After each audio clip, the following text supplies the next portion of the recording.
Hey guys, welcome to the Homestead. So today we're going to talk about the fig trees. About a year ago, I did a video on, actually it was a little over a year ago I think now, I did a video on how to propagate your fig trees.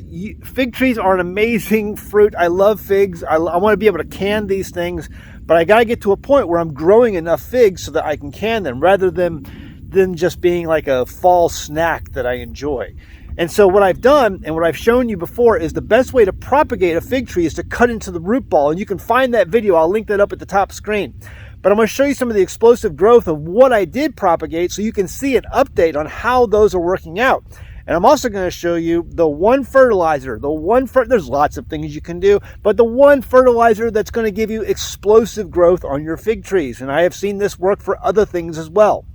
You know probably by watching my videos that I think rabbit manure is the absolute best manure that you can put on your garden, and I still believe that, always will. However, there is one other sort of fertilizer, not manure, a fertilizer that you can put on different things, and you can also see amazing explosive growth. So we'll get into that at the end. Stay tuned. Now, this fig tree has absolutely exploded. This is the one where I cut into that root ball, and it's way over my head. This is probably close to 8 feet, maybe more high, and it's got some figs on it. The one thing I will point out about this, it does not have a lot of figs on it because last year I cut into that root ball to propagate these other fig trees, which I'll show you in a second. But I think that kind of put it in a state of shock. And so it did not grow as many figs as it did last year. There are a number of figs on it. As you can see, there's a fig there. There's a fig right there. If you can see, getting in the way of the branches. Right there. And there's figs throughout. There's another one right there. Another one right there. They're still growing. And there's some other ones coming in at the top. I don't know if you can see that or not. But there's figs throughout, but it's not near as loaded as it was in the past. There's another fig right there. Just not a lot. And I think that's because of the shock.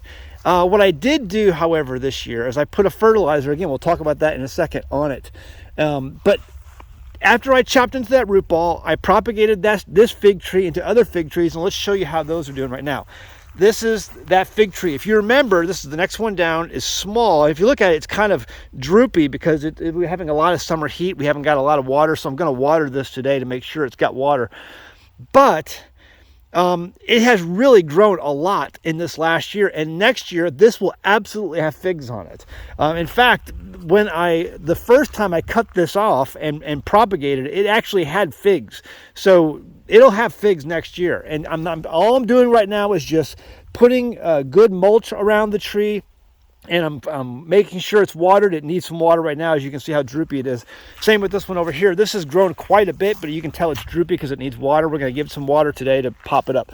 And then there's another one over here. It has not done as well, but it's still growing. Yes, droopy because it needs water, but it was shaded in, all summer by this. It was a grape. The muscadine grapevine that came up over this area here and just shaded it. So it did not get as much sun and did not get as much growth as the other two propagations. So I'll cut that back, cut that all out, and then give it some sun for next year. It'll be fine. I'm going to mulch heavy around it. As you can see, this is the mulch that we put around it. And this comes from our humanure. This is all of our humanure. But this is not the fertilizer that I'm going to tell you to use.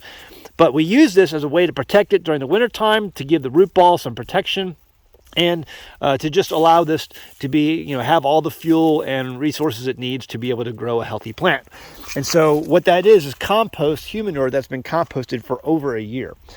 So let me just take you over there real quick to our humanure, and I'll show you how we do this. This will give you good insight. This is why this is one of the reasons why we save all of our humanure.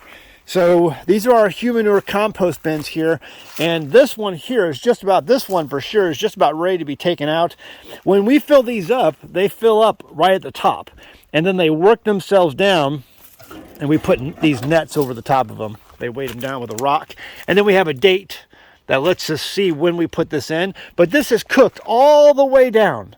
And so this is just about ready to go. We'll take this and we'll put this on certain plants for the winter, some compost. Same with this one. We'll put this on compost and use it for different mulches and things around the homestead for our fruit trees, nut trees, things like that. And so we have different dates and times when these get filled in, and we have spare bins over here.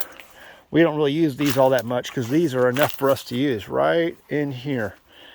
And so this is the one we're working on now. This was emptied most recently, and this is where we're putting our human manure at this time. And it'll compost down, it'll get filled up, and then compost it down, and then this will get emptied out, and then this will be the next. Once this is filled up, we'll move over to this one. And it just rotates over and over. And basically this sits for a year before we use it. So what is the fertilizer that I recommend that you will see explosive growth from? Again, when it comes to manure, I recommend Rabbit. When it comes to fertilizer, if you can't get Rabbit, this is an amazing option. It's called fish plant food. And basically what it is emulsified fish. So it's basically made from fish guts or fish parts from factories. And you can get organic versions or non-organic versions, but this is called Alaska fish plant food. Or if you can find some kind of fish fertilizer where it's basically emulsified fish, it stinks really bad, but I'm telling you, this is amazing. And so here's how I use this. If you can find these fish emulsions or fish gut, whatever they want to, fish plant food, what you do is take about 3 or 4 tablespoons, maybe even 5 tablespoons, and put that in a 5-gallon bucket. And then fill that 5-gallon bucket with water, stirring vigorously to work all of that fertilizer in, and then pour that liquid on your plants. I have used this for my tomato plants, for my pepper plants, and anytime really I use this, I get amazing growth out of it. And then because, I am a prepper and I try to plan for the worst, I even have some of this stocked up in case I can't get any more. And I buy it every year, But, or I buy a little bit of it every year. But I try to keep some of it stocked up because this is such an amazing equalizer when it comes to some of the difficulties that growing a garden, brings, and trying to overcome growth issues and things like that, and nutrient issues when it comes to your soil. So if you want something, I've discovered this years ago, I really enjoy using fish fertilizer. And when it comes to figs, man, the growth is obvious. I put this on here. I do it about 2 or 3 times a year, where I'll put 3 or 4 tablespoons of the fish fertilizer in a 5-gallon bucket, and then swish it around fill the bucket with water, and then pour that directly on the plant, and it gives really good growth. I can't wait to show you what I'm going to get for figs next year. I'm hoping, because of the size of growth of this plant and the other plants, that I will have enough figs next year to be able to can figs for the first time ever on this homestead. I am looking forward to that. I think it'd be great to be able to have that as one of the things that I put up in the pantry. All right, guys, do you have figs? Have you ever tried propagating figs? I know you can do it from cuttings, but I'm telling you, you're going to get way more growth from your fig trees if you cut from the root ball and transplant that way. You're going to get way more growth.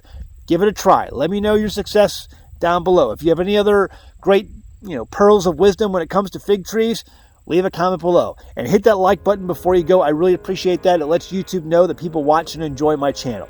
It really does make a difference. All right, guys. Love you. See you next time at the Homestead. Bye. One of the best perks about living off-grid is that I never pay an electric bill. I love being my own power company, but that means when things go wrong, I have to be the one on call. So I try and use reliable components for my power production. For the last couple of years, I have been promoting OUPES solar generators. I've been using them and abusing them, and as it turns out, they are pretty good products. They have power generators for all occasions, and they can be charged by permanent or portable solar panels, as well as AC power. They offer true lithium iron phosphate batteries, and this is important. Recently, a family in my area had a different brand that uses the less stable nickel manganese cobalt or NMC type batteries. The unit caught fire in the middle of the night. It was a scary situation and it caused damage to the home, but thankfully nobody was hurt. The generator, as you can see, was a total loss. This drives home the point on why it's so important to employ solar generators like the OUPES brand that uses the much more safe and stable technology of lithium iron phosphate, otherwise called LiFePO4. They offer small generators for travel or for powering an entire home and everything in between.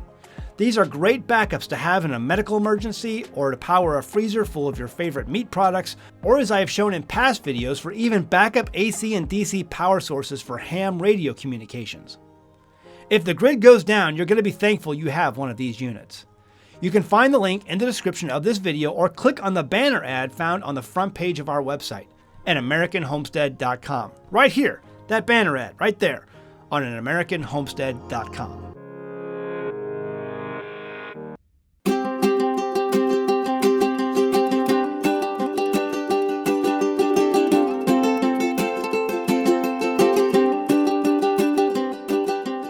Hey guys, did you know you can become a patron of an American Homestead? They get access to private videos, and we send them gifts from the homestead that we make here on the homestead. And we also enter our patrons into special giveaways that are only available to them.